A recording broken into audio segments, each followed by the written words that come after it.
This really does seem like the year to go experimental, so looking at my team on paper, I'm not really sure what to make of it.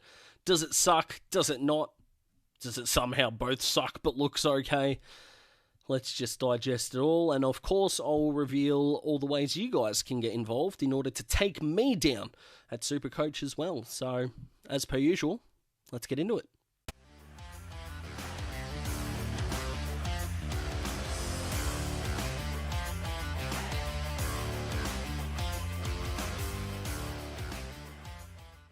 Yeah, I am going to sort of go in order, but I will skimp over the guys that are on the bench maybe. Yeah, I expect them to play, but we know that rookies are going to be the most unpredictable thing, so it won't take too long. Hopefully you guys look at how long the video is and you're going, yeah, that's not too bad for a team reveal, but Nick Dacos is just the easiest pick in the world for mine, unless Finn McGuinness is tagging him. Does a pretty good job. I know he wasn't perfect come the end of last year, but he played through injuries. I think he's just the easiest pick in the world.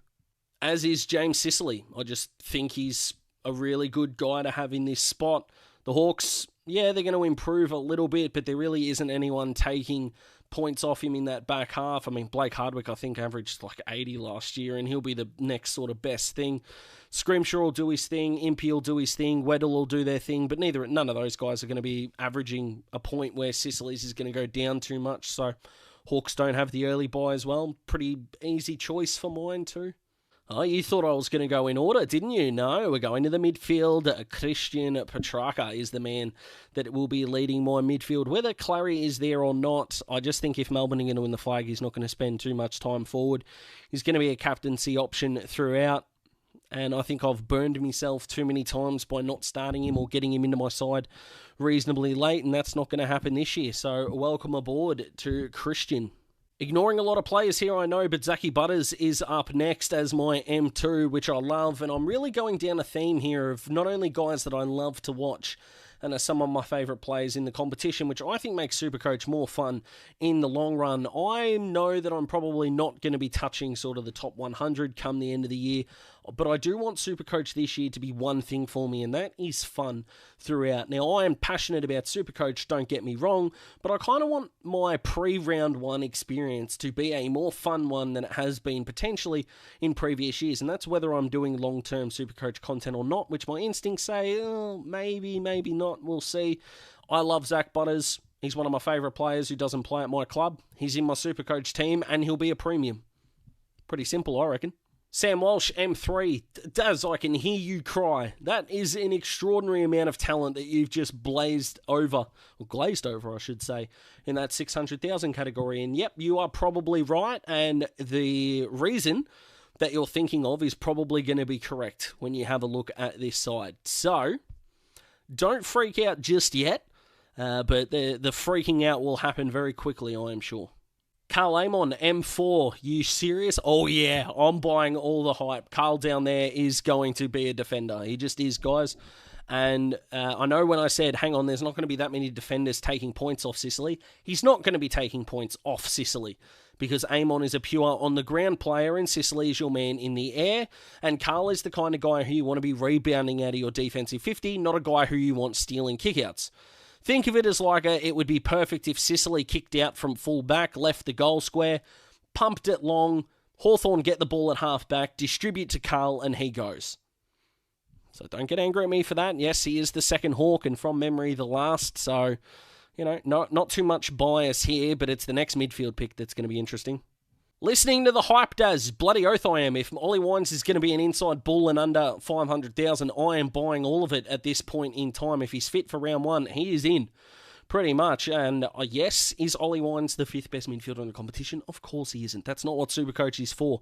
Got to use your money smartly, and that's what I'm doing. Before I get to the next load of players, I'll reveal a code here. So this code is for an open SuperCoach League, which is basically most points wins. So there's no head-to-head, no finals. But if you're interested in joining anytime before round one, please do so. As many as we can would be fantastic. So if you get the code right, you'll be in. So go ahead and do that. The code is there on the screen. And I hope I can see you in there. And if you want to take Dazzling down, go for it. But, yep, Ollie Wines, M5. Let's get to the Rucks. The Rucks are Gaundy. Need I say more? Do I? Really? One of those guys like Nick Dacos, and I suspect Carl Amon, when the positions come out after round 6, Jack Sinclair is a guy that no matter where he is played, he will be able to score. And he's a much more effective scorer than Carl Amon is outside of that defensive 50. So in whatever role St Kilda want to use him in, he's going to be beneficial to our side. A lightning quick, great kick. I'll learn how to talk. Glad that's not what I have to do on this channel. But I just can't leave him out. And once again, following the theme of blokes I bloody love to watch. Nat Fyfe's my F1. This is where I can kind of ask the question in the title of the video. My team sucks. Or does it? Yeah.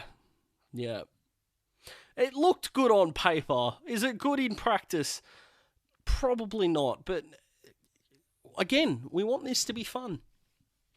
Or I'm automatically making everyone join my open league because you're ready to kick my ass. 2 things can be right at once, guys. Jeez. But God, his preseason's been tempting. It's been tempting. New club, who dis? Jimmy Jordan is going to be my F2 for this season, probably, as we look towards round 0. But I just love the move to Sydney. I love what he'll be able to bring, and I think he is a guy that with continuity is going to go to another level. Do I expect him to be in the top 10 forwards by the end of the year? No, but if the upgrades that I suspect will happen in the forward line after those first changes, it's guys who are going to be able to make coin quickly, and I definitely think he's going to be one of those. Yeah, I can't deny it. I'm buying the Jimmy Harms hype, and he's going to be my F3. Again, a guy who I don't think is going to set the world on fire, but he only really needs to average 70 plus in order to get the job done. I'm not really sure about a lot of forward rookie options this year, so experienced, underpriced guys is the theme here, and he's definitely one of those. Get me 100k, hopefully, and then be able to flip him to a guy in round 6 who's going to get forward status. Who that is going to be, don't know yet. Really looking forward to finding out, though. Combine everything I said about James Jordan and James Harms, and you have Jack Billings in the F4 spot. I'll go back to D4 in a minute, but I know these 4 are probably going to get the most comments, so I wanted to get them out of the way as sort of in this spot here. But again, I like the fit. I like the Melbourne fit. He doesn't need to be a superstar, but I think CBAs are going to be on offer. How they can do Clary, Petrarca, and Viney all year. You're not going to have Jimmy Jordan fighting in there. Yes, Tom Sparrow and Charlie Spargo have got ways to go there, but, Langdon, Hunter on the outside are not really going to be fighting for CBAs, and I think he can pinch hit in there and be a guy that will be able to flick, hopefully before the buys and before it hurts us, if that is the case. Yep, we are not done with the defensive premiums at all, but I'm buying that Ben Mackay is going to help Jordan Ridley in a big way. I can definitely understand why he's seen as a trap, and if there is a guy amongst my premiums who I do flick if I want someone in another area, he's probably going to be the most likely. But at this point in time, I'm still, if it's stubbornly or, in a good way, clinging on to the Jordan Ridley premium hype. He needs to be in my side for sure. All right, let's finish off this forward line. It's a very cheap forward line, which is why it could be crazy, but Harley Reid, for the obvious reasons, and that half back roll looks perfection for me, and I'm just loving what I'm seeing from Caleb Windsor.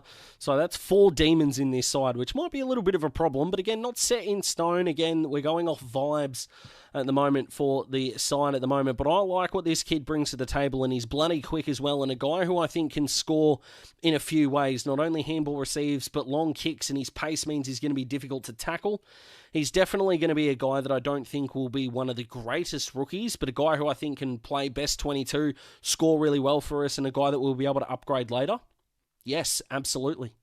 Let's finish off this midfield. Colby McKercher, Riley Sanders, Sean Manor. I just think they're the 3 obvious choices for rookies in this spot. They all fit in the salary cap, and I expect McKercher and Sanders to be really good scorers for us early. So a pretty common sense one here, I think, and probably 3 of the picks that I'm happiest about, which might tell you how dangerous I am finding SuperCoach at the moment. So you've gotten the code for the Open League. Let's go to the head-to-head league. There it is there on the screen. So if you use that code, go for it, guys. You'll be able to join. That will be 20 teams. So fingers crossed we can fill that using your guys' views. So fingers crossed it'll be a full Daz Talks footy league. I don't really want to decrease the size of the league. So jump in there, get involved. You'll be able to play me and, of course, everyone else in the league in a head-to-head. And whoever wins, I'm going to do better this year in giving the winners a shout-out. I might even do like a documentary-style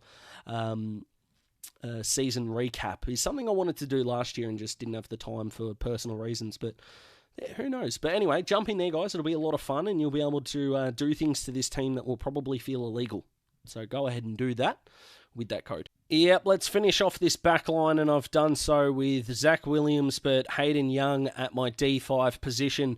So yes, I have 5 premiums in my back line already, and I kind of expect Carl Amon to become a defensive one as well. And a big reason of why I've done that is a complete lack of faith in my SuperCoach forwards, and also knowing that when positional changes do kick in at round 6, I know that there are going to be a lot more forwards available. Therefore, I'm going to be able to downgrade, I should say, guys hopefully on my bench and even in my forward line, and make upgrades there, or potentially flick midfielders I've already got, hopefully, fingers crossed, into that forward line as well. I think for the negativity that I've kind of got around my forward line, I'm loading up on the defensive end. You could argue that you should be loading up in the midfield as well, but I think early buys to guys like Tom Green and Tuke Miller really do leave me a bit more uncomfortable doing that. But I like the back line. I know that Zach Williams has got that early buy. I understand that, but you know, sometimes 1 is okay, but I really wish I could put Tuke in this side right now, but he'll definitely come into my side after that bye, and I'll probably regret not having Tom Green. So we'll see how that goes. But that is the on-field 18, and I'll quickly show you the rest of the rookies that I've got, and then we'll look to wrap things up with my draft details. So let's fill it out. Marty Hoare, Nick Caulfield, Jeremy Sharp, Jai Clark, Clay Hall, Sam Naismith in the ruck, Darcy Wilson, and Sam Darcy. Not a lot of coin in the bank there, guys, I understand that, but in terms of fun, in terms of vibes, that is my team. Give me all of your criticisms down below. Who is that player that is a lock for you that I'm just missing? Give it to me in the comments. If you like the video, subscribe to join the Daz Talks Footy family, and if you would like to participate in SuperCoach Draft, and lo and behold, I actually like Draft better than Classic, and I think that's because I play so much NBA and NFL fantasy.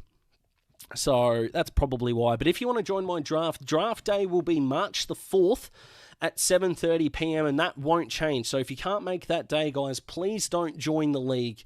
I want the draft to go really well. I might even live stream it to the channel. We'll see how that goes.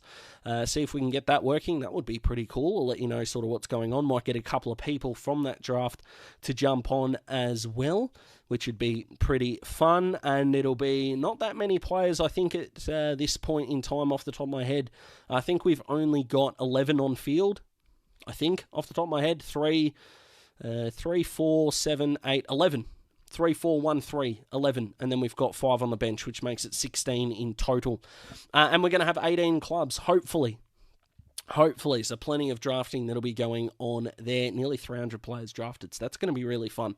Can't wait for that. And the code is there on the screen, as you can see. So go join as many of those as you want to, guys. If you can't make the draft, please don't sign up. Much love. Hope you enjoyed your weekend. Hope you're getting through the heat wave if you're on the east coast of Australia. I know all the Western Australians watching will be calling me a you-know-what for it, but it is bloody hot down here. Enjoy the next few days, guys. I'll see you very, very soon with a video I'm very excited for. Take care. I'll talk to you later.